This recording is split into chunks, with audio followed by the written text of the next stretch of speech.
الصلاۃ والسلام علیک یا رسول اللہ۔ اس طرح پڑھیں کہ یا رسول اللہ علیہ وسلم در اقدس پہ دستک دے رہا، دستک کیجیے، بس عرض گزار ہوں، غلام حاضر ہے۔ الصلاۃ والسلام علیک یا الصلاۃ والسلام علیک یا رسول اللہ وعلی آلک واصحابک یا حبیب اللہ۔ الصلاۃ والسلام علیک یا سیدی یا ہادی یا نور اللہ۔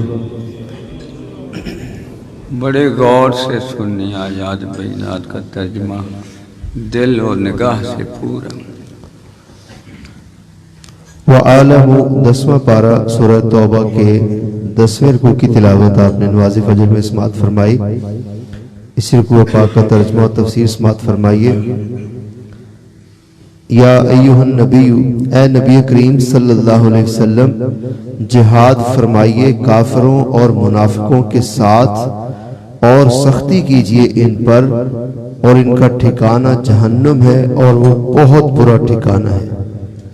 یہ ثابت ہو گیا کہ وہ کم کوش یا بے عمل مسلمان جو دل سے آقا پاک سے محبت رکھتے ہیں وہ منافق نہیں، کیونکہ منافق وہ ہے کہ جس کے دل سے ایمان نکل جائے۔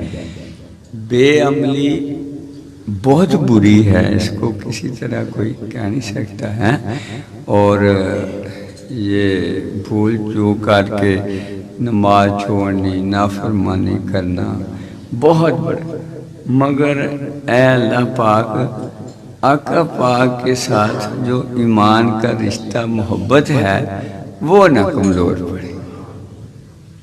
لہذا منافق اور کافروں کے خلاف جہاد کا حکم ہوا، گویا کہ وہ دونوں کافر ہیں۔ کافر کون ہے؟ جو چاہے ظاہر کرے اندر سے آقا پاک کا دشمن ہو۔ تو اب کوئی دشمن تو نہیں ہے، بے عمل ہے۔ تو یہ منافقین جو ہے نبی کریم صلی اللہ علیہ وسلم کے ساتھ دشمنی میں اس حد تک آگے بڑھ گئے کہ انہی آیات مبارکہ کے شان نزول میں لکھا ہے کہ غزوہ تبوک کے بعد نبی کریم صلی اللہ علیہ وسلم جب واپس تشریف لا رہے تھے تو منافقین کے ایک گروہ نے یہ سوچا کہ ہم نعوذ باللہ نبی کریم صلی اللہ علیہ وسلم کو واپسی پر ایک گھاٹی میں گرا دیں گے اور اس طرح آپ صلی اللہ علیہ وسلم کو معاذ اللہ شہید کر دیں گے۔ تو نبی پاک عقل پرست تھے نا، وہ تو سمجھتے تھے یہ بچ کے نہیں آئیں گے، سپر پاور سے ٹکر۔ انہیں اگر یہ احساس ہو گیا ہوتا کہ یہ کون ہے، یہ اللہ کا بندہ ہے اور کل طاقت اللہ کی ہے، اس کے سامنے سپر طاقتیں کچھ نہیں ہوتی، صحیح؟ تو وہ جو تھا وہ پورے یعنی اللہ کا بندہ، اللہ کے دیے ہوئے یقین کا، یہ سمجھتے تھے یہ بچ کے ہی نہیں آئے۔ اب انہوں نے یہ تو آ گئے ہیں، مقابلہ ہی نہیں ہوا، یہ تو بڑی چڑھائی کریں گے، تو اپنے حربے پھر استعمال کریں۔ جب تک راہ حق نصیب نہ ہو دل کو، وہ اندر سے اسلام کے چراغ کو بجھانے کے لیے کوشش کرتا ہے۔ یہ سب سے بڑی بد نصیبی کہ اسے یہ شعور نصیب نہ ہوا کہ یہ نبی اللہ ہے، اس کی خاطر یہ چھوڑ کے اپنے علاقے مدینہ پاک میں آ کے بسے تھے۔ یہ شہر روایات کی وجہ سے کہ جہاں اللہ کے محبوب نے آنا ہے اس لیے یہ بسے تھے۔ وہ جہاں کہ یہودیوں پہ کوئی سختی ہوتی تو وہ یثرب کا رخ کرتے کہ وہاں چل کے رہیں۔ اے اللہ، ہدایت تیرے ہاتھ میں ہے، تو بڑا کریم ہے، سارے وسائل اپنے بندے کو اپنے کرم سے مہیا کر دیتا ہے۔ اتنی خوبصورت تلاوت، اس کے بعد اس کا ترجمہ، یہ اس نے کرم کیا ہے ہم پہ تو ہمیں یہ نصیب ہوا۔ غلطیاں کوتاہیاں بندے کی میراث ہیں، لیکن وہ انٹینشنلی نہ کرے۔ خطا سائنس مانگتے، خطا جو ہے اس کی جزا عطا ہے، وہ معاف ہے، اور گناہ جو ہے اس کی سزا ہے۔ کہ گناہ انٹینشنلی بندہ کرتا ہے، خطا بھول چوک سے ہو جاتی ہے، تو وہ بڑا کریم ہے، اپنے بندے سے پیار بہت کرتا ہے۔ اس کا انداز معافی مانگنے والا خوبصورت ہو تو پھر سب کچھ معاف کر دیتا ہے، کیونکہ ہے جو اس کا، اپنے کو کیسے کوئی سزا دے گا؟ جب یہ بالکل ہی اس سے بیگانہ ہوتا ہے تو خود اپنے کیے کی سزا پاتا ہے۔ علامہ صاحب فرماتے ہیں اللہ سزا نہیں دیتا، یہ اپنے پاپ جو ہیں ان کے میں جلتا ہے۔ اللہ جو 70 ماہ جتنا پیار کرتا ہے وہ اس کا کیسے دل کرتا ہے، لیکن اس نے لکھا ہوا ہے سب کچھ کہ بھی جو نہیں مانے گا، کتنے اسباب پیدا کیے، لوگوں مان جاؤ مان جاؤ، ان کے سامنے کرامتیں معجزے دکھائے کہ لوگوں مان جاؤ مان جاؤ۔ چلو تو نبی کریم صلی اللہ علیہ وسلم تشریف لا رہے تھے، حضرت حذیفہ بن یمان وہ اپنی کی نکیل پکڑے ہوئے تھے اور حضرت عمار پیچھے پیچھے تھے، تو سامنے سے 12 آدمی جو منافقین کا ایک گروہ تھا وہ چہرہ ڈھانپے ہوئے نبی پاک صلی اللہ علیہ وسلم پر حملہ آور ہوئے۔ آقا دو عالم صلی اللہ علیہ وسلم نے جب انہیں اپنے جلال، انہوں نے آلود لکھا ہے، وہ لفظ نہیں صحیح لگ رہا، یعنی کہ جب آپ نے جوش رحمت سے پکارا انہیں للکارا تو وہ بھاگ کھڑے ہوئے۔ جلال بھی جوش محمد جلال کی نشانی ہے۔ جی۔ ہاں۔ تو جب وہ بھاگے تو حضرت حذیفہ اور عمار نے دریافت کیا کہ حضور یہ لوگ کون تھے؟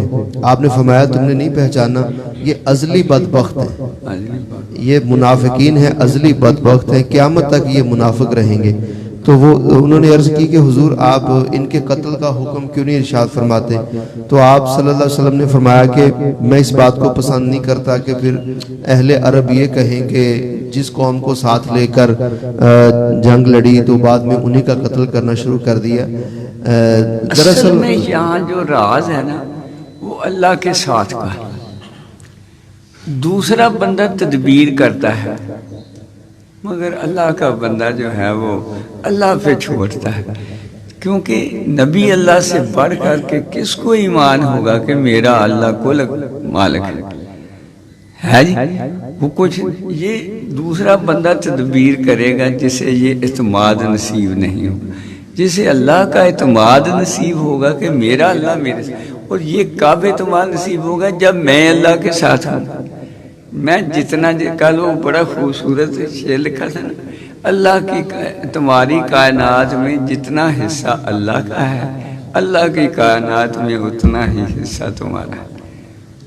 پڑھا تھا الخلیق گروپ میں، پڑھا کرو، بڑی اعلیٰ اعلیٰ قسم کی اس میں پوسٹ آتی ہیں، تو وہ اس میں یعنی لکھا جتنا تیری کائنات میں اللہ کا حصہ ہے اللہ کی کائنات میں تجھے، تو یہ تمہیں یقین کہاں سے نصیب ہوگا؟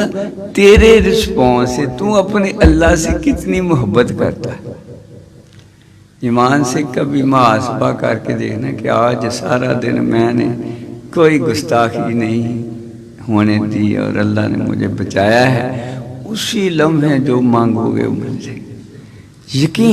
یقین پیدا کرو ناداں کہ یقین کے سامنے جھکتی ہے فغفوری، اور یقین کس چیز کا نام ہے؟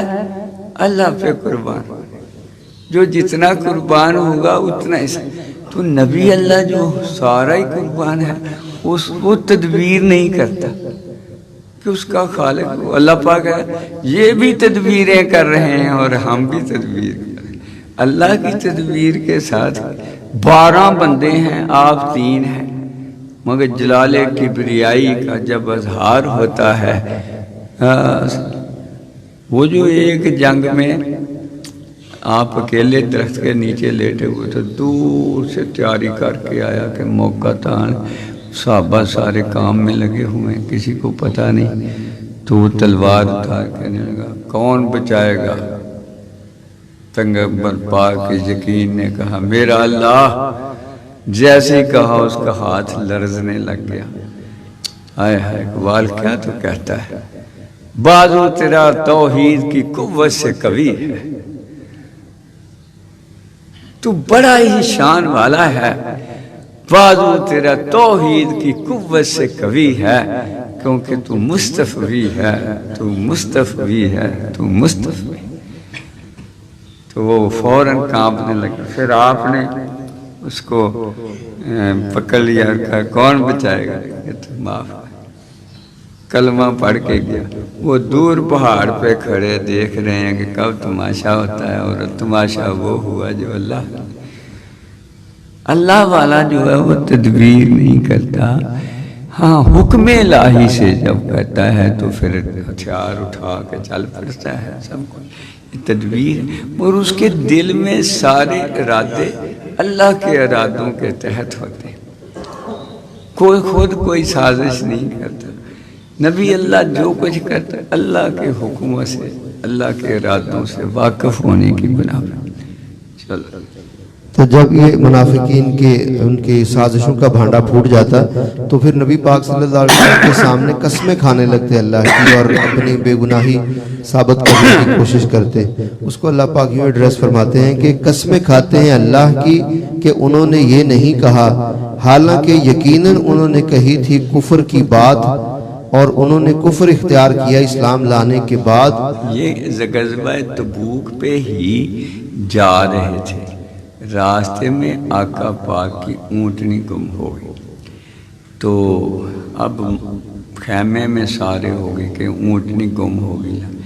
تو ایک خیمے میں ایک بندہ بیٹھا تھا منافق، دو تھے مسلمان۔ انہوں نے کہا، اس منافق نے کہا نبوت کا دعویٰ کرتا ہے اور یہ پتہ نہیں اونٹنی کہاں ہے۔ وہ صبح صبح خیمے سے نکل کے نا، تو انہیں بیچارے نے غور نہ کیا کہ یہ کون ہے۔ جانا آقا پاک کی بارگاہ میں شرف زیارت کو اکٹھے ہو، تو آپ نے فرمایا ایک نے یہ کہا ہے کہ نبی ہے اور اونٹنی کا پتہ نہیں، اسے بتا دو، اللہ نے مجھے بتا دیا ہے، اس کی نکیل پھنس گئی ہے فلاں درخت کے ساتھ۔ دیکھو اللہ کا بندہ اللہ سے بڑا بنتا ہے، خود نہیں کہا کہ جاؤ مجھے، میرے اللہ نے مجھے بتا دیا ہے۔ وہابی سے یہ لے نکلے کہ اس کو پتہ کچھ نہیں، سب کچھ پتہ ہے، مگر محبت کہتی ہے اپنے محبوب کے نام لگاؤ۔ کتنا فرق ہے سوچ میں، یہ کہنا اس کو پتہ نہیں، اللہ کا دل دکھاتا ہے سب کچھ پتہ ہے مگر محبت ایسی ہے کہ اپنے محبوب کے نام لگاتا ہے۔ تو وہ وہاں سے پکڑ، وہ بند صحابی وہاں سے بھاگا، اس نے آ کے مار نکل جا ہمارے خیمے سے، پلیت آدمی۔ ایسے بیچ میں بھی ہوتے تھے۔ پھر فرمایا کہ پانی نہیں میرا تھا، فرمایا کہ تھوڑی دور آگے چل کر کے کنواں آئے گا، کوئی میرے سے پہلے نہ پہنچے۔ پھر پہنچ گئے، آپ نے فرمایا وہ ڈول انہوں نے ڈال دیا، وہ نکالا، اس میں تھوڑا سا پانی ہے، آپ نے اسی میں لعاب دہن ڈالا، کنواں بن گیا۔ تو وہ یعنی بڑی مشکلات سے گزر کر کے آپ کی حیات طیبہ کا لمحہ لمحہ ہمیں سبق دیتا ہے، لوگوں اللہ کیسے راضی ہوتا ہے۔ ایمان سے آقا پاک کا ذکر ہو تو بندہ ساری توجہات ادھر ہی لگا لے کہ میرے سینے کو خیرات مل جائے۔ وہ خیرات مانگنے والے غوث پاک کھڑے ہیں، راز مانگنے والے شہاب الدین سہروردی، رکن الدین عالم بہول حق ذکریہ، شروع شاہ نقشبند بابا فرید، جو سراپا عشق سے۔ اور اللہ پاک نے ارشاد فرمایا، میں نے ساری مخلوق کے دل پہ نگاہ ڈالی تو سب سے زیادہ پیار مجھے اپنے محبوب کے دل میں میرے لیے میں نے پایا، پھر میں نے آپ کو معراج کرا دی۔ ساری کائنات۔ ادھر ایک بدبخت نکلا، اس نے کہا امتی نبی کے مقابلے میں عبادت میں بڑھ سکتا ہے، یاد کیا فہم ہے، کیونکہ جی اس کی عمر زیادہ ہے۔ ارے تعداد کیا کام کرتی ہے، پیار کام۔ آقا پاک کا ایک سجدہ پہلے سجدوں سے بھی اور قیامت تک ہونے والے سجدوں پہ بھاری ہے، کیونکہ وہ محبت الہی سے سجا ہوا ہے۔ چلو انہوں نے کفر اختیار خیرہ کتاب میں نے پڑھا ہے کہ امتی عبادت میں بڑھ سکتا ہے۔ یہ دو مکتب دیوبند کے بانی ہیں، انہوں نے کتاب لکھی علم حجاب الاکبر۔ انہوں نے کفر اختیار کیا اسلام لانے کے بعد، اور انہوں نے ارادہ بھی کیا ایسی چیز کا جسے وہ نہ پا سکے، اور نہیں خشمناک ہوئے وہ مگر اس پر کہ غنی کر دیا ہمیں اللہ تعالیٰ نے اور اس کے رسول پاک نے اپنے فضل و کرم سے۔ سو اگر وہ توبہ کر لیں تو یہ بہتر ہوگا ان کے لیے، اور اگر وہ روگردانی کریں تو عذاب دے گا انہیں اللہ تعالیٰ عذاب علیم۔ دنیا و آخرت میں عذاب علیم کے فوری کیا ہے؟ نعمت سے محروم کر دی، ذکر سے محروم کر دی، ایمان کی نعمت سے محروم کر دی۔ دنیا دار کمینے مال و دولت کو ہی نعمت سمجھتے، وہ مال و دولت نعمت ہے جو آقا پاک کی محبت میں نصیب ہو، غلامی میں اور آپ کے رستے پہ خرچ ہو رہا، وہ دین ہے، اور جو ملا ہے مگر آقا پاک کی محبت سے۔ ایک بندہ نیشنل بینک میں حلف دیتا پھرے میں شیعہ ہوں، زکوٰۃ نہ کاٹ۔ عبداللہ صاحب بیٹھے گئے کتنی زکوٰۃ بن جائے گی، کہنے لگا میرے سے لے لا، شیعہ تو نہ بن جائے۔ دادا کرو کتنی کی دیر تو اس پیسے کو لے کے چمٹا رہے گا، آخر اس کی بات ایمان سے دنیا دار ایسے موجود ایسے ہیں۔ اور نہیں ہوگا ان کا روئے زمین میں کوئی دوست اور نہ کوئی مددگار، اور کچھ ان میں سے وہ ہیں جنہوں نے وعدہ کیا اللہ کے ساتھ کہ اگر اس نے دیا ہمیں اپنے فضل و کرم سے تو ہم دل کھول کر خیرات دیں گے اور ضرور ہو جائیں گے نیکوکاروں میں سے۔ پس جب اس نے عطا فرمایا انہیں اپنے فضل و کرم سے تو کنجوسی کرنے لگے اس کے ساتھ، اور روگردانی کر لی، اور وہ منہ پھیرنے والے ہیں۔ ہر کمزوری کو ایڈریس کیا۔ ان آیات کے شان نزول میں سال بعد کا واقعہ لکھا ہوا ہے کہ وہ نبی پاک صلی اللہ علیہ وسلم سے عرض کرتا تھا کہ حضور میرے لیے اللہ پاک سے دعا کریں کہ مجھے وسیع رزق جو ہے اللہ پاک عطا فرمائے۔ کس کی بات؟ سالبہ سلبہ وہ تو برباد ہو گیا تھا، بس سنایا کئی دفعہ، وہ جو مال بڑھنے سے نماز چھوڑ گیا، پھر زکوٰۃ چھوڑ گیا، آخر آقا پاک نے دفع ہو گیا، پھر دونوں صحابہ نے بھی کہا دفع ہو جاؤ، یعنی ایمان سے خارج کر دیا۔ پس اس کا نتیجہ یہ نکلا کہ اللہ نے نفاق جما دیا ان کے دلوں میں اس دن تک جب ملیں گے اس کو، اس وجہ سے کہ انہوں نے خلاف ورزی کی اللہ سے جو وعدہ انہوں نے کیا تھا، اور اس وجہ سے کہ وہ جھوٹ بولا کرتے تھے۔ کیا وہ نہیں جانتے کہ بے شک اللہ تعالیٰ جانتا ہے ان کے راز کو اور ان کی سرگوشی کو، اور یقیناً اللہ تعالیٰ خوب جاننے والا ہے سارے غیبوں کو۔ اب یہ قرآن انہیں سناتے ہی تھے نا، ان تک بھی پہنچتا تھا، یہ کتنی ان کے دل کی ہر بات بتا دی، ان کے لیے موقع ہے توبہ کا۔ مگر جو دل کو روگ لگ جائے، اللہ کے محبوب کو نہ مانے، اللہ اس سے سب کو چھین لیتا۔ پہلے محبوب کو مانو، پہلے اس وسیلہ پاک کو مانو، پھر ہدایت۔ آگے غزوہ تبوک کا ہی ایک واقعہ کا ذکر آ رہا ہے کہ حضرت عبد الرحمن بن عوف رضی اللہ تعالیٰ عنہ کون ہے؟ عشرہ مبشرہ میں سے ہیں حضرت عبد الرحمن بن عوف، اور حضرت عثمان بن نورین کے بہنوئی ہیں۔ یہ ثالث بنائے تھے عمر پاک نے خلافت دینے کے لیے کہ میرے بعد خلیفہ کون بنے، یہ ثالث بنائے گئے، بہت بڑے معتبر صاحب، یعنی عشرہ مبشرہ میں سے۔ تو آپ نے اس موقع پہ 4000 درہم آپ لے کر نبی پاک صلی اللہ علیہ وسلم کی خدمت میں حاضر ہوئے، جو اس دور کے حساب سے بہت بڑی رقم ہے، اور حضرت عدی بن حاتم نے کافی بڑی مقدار میں کھجوریں پیش کی، تو جو منافقین دیکھ رہے تھے انہوں نے ریاکاری کا الزام لگایا کہ یہ کوئی ایسے نہیں ہے، یہ ریاکار ہیں، یہ دکھانا چاہتے ہیں ہمارے پاس کتنا مال ہے، لوگوں پہ روب ڈالنا چاہتے ہیں۔ ابھی اتنے میں ہی ایک اور صحابی تشریف لائے جنہوں نے ساری رات محنت مشقت کر کے جو پیسے حاصل ہوئے اس سے محض ایک سیر کھجوریں آقا دو عالم صلی اللہ علیہ وسلم کی خدمت میں پیش کی، تو اس پر وہ تان کرنے لگے، لو 1 کلو کھجور سے کس کا پیٹ بھرے گا، یہ 30,000 کا لشکر۔ ہاں جی، تو یہ اس کا بھی اللہ پاک نے اس آیت میں ذکر فرمایا کہ جو لوگ ریاکاری کا اللہ اس سے چاہتا ہے جس کے پاس ہے، جس کے پاس نہیں ہے اس کا تو خلاص ہی۔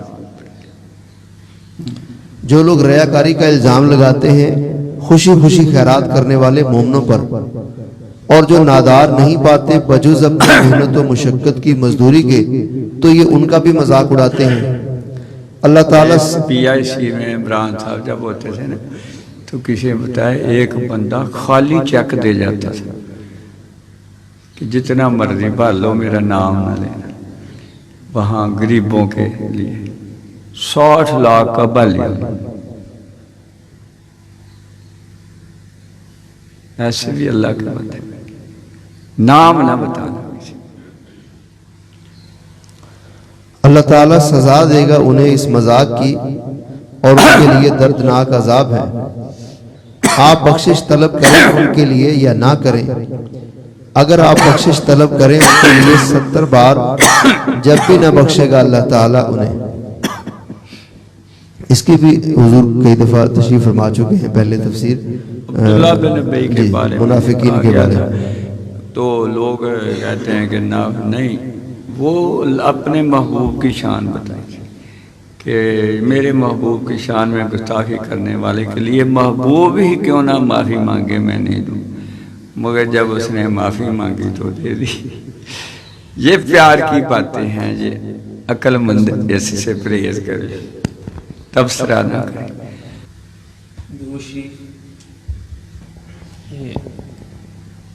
محمد بن ابو الحسن بکری رحمۃ اللہ علیہ کے ساتھ موصول۔ اچھا یہ تو درود کبریت، محمد بن ابو الحسن بکری۔ 4-5 لائنیں پڑھ۔ بسم اللہ الرحمن الرحیم۔ یہ حضور ابو بکر صدیق رضی اللہ تعالیٰ عنہ کے خاندان کے ہیں، ان کا درود شریف ہے درود کبریت احمد شریف، جو ہم کثرت سے پڑھا کرتے ہیں۔ اللہم صلی وسلم علی نورک الاسنا وسرک الابہا وحبیبک الاعلی وصفیک الازکا واسطتی اہل الحب وقبلت اہل القرب روح المشاہد الملکوتیت ولوح الاسرار القیومیت وترجمان الازل والابد لسان الغیب الذي لا يحيط به أحد صورة الحقيقة والفردانية وحقيقة الصورة المزينة بالأنوار الرحمانية۔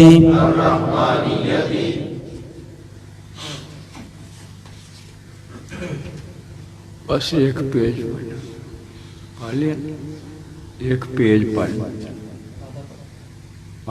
چلو ٹھیک، اب ترجمہ کرو۔ ترجمہ سماعت فرمائیں۔ اے میرے اللہ، صلاۃ و سلام قبول ہو اپنے عالی مرتبت اور روشن ترین نور پر، اور اپنے حیران کر دینے والے راز پر، اپنے عالی شان حبیب حضرت محمد مصطفیٰ صلی اللہ علیہ وسلم پر اور اپنے پاکیزہ ترین چنے ہوئے بندے پر جو اہل محبت کا واسطہ ہیں، اہل قرب کا قبلہ ہیں اور ملکوتی مشاہدات کی روح ہیں اور اسرار قومیت کی تختی ہیں،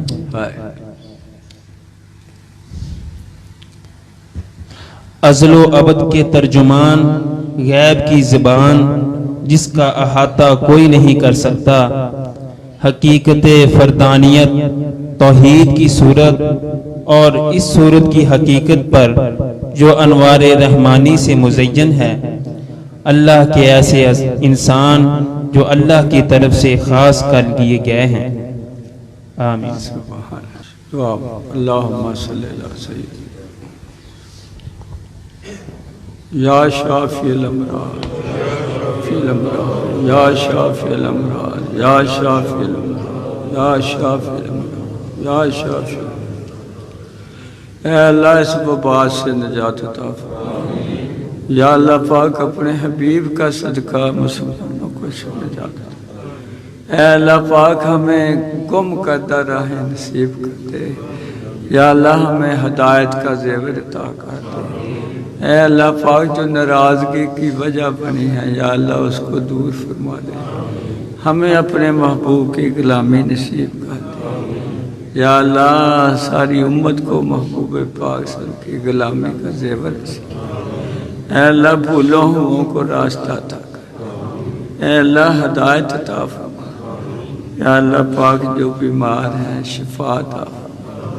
یا اللہ جو نہیں ہیں انہیں بیماری سے نجات پہلے ہی عطا۔ صلی اللہ علیہ وسلم۔ لا الہ الا اللہ۔